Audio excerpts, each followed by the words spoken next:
Katagluto naman si pang rabi ini pinakbet sa mga pagkain sa naki na bawang sibuyas yung kamatis. So pinakabit sa paw na yung leftover ni lechon. Tapos yung kabit sa yung kamotit tapno may isa rin may imas. Kaya salbas sa panagigisar ini karti bagoong yun ako pinapuso ang ganun.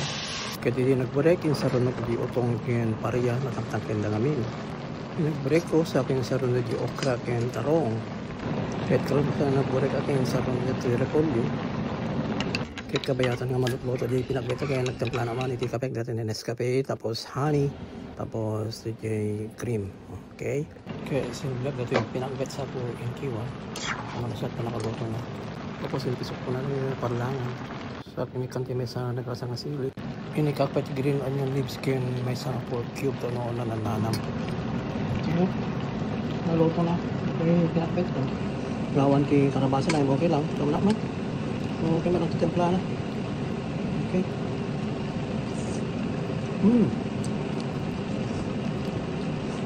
Di masin. So, lalagyan na lang. Kalang masin. Okay, sige lang masin. Anong pagtimplan kay medyo na lang. Matam na yung kalalagyan na. Okay. Naluto na kakabsat.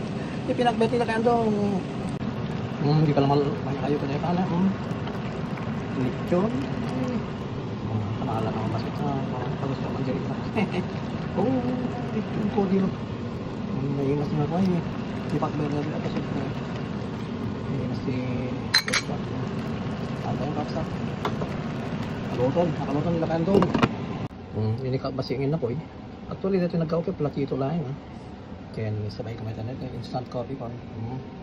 Okay, mga nakon. May kaya naman tayo. Okay. Yung na nga kinamat. Ako tikin na yung kinamat lang. Hindi mo, hindi kayo.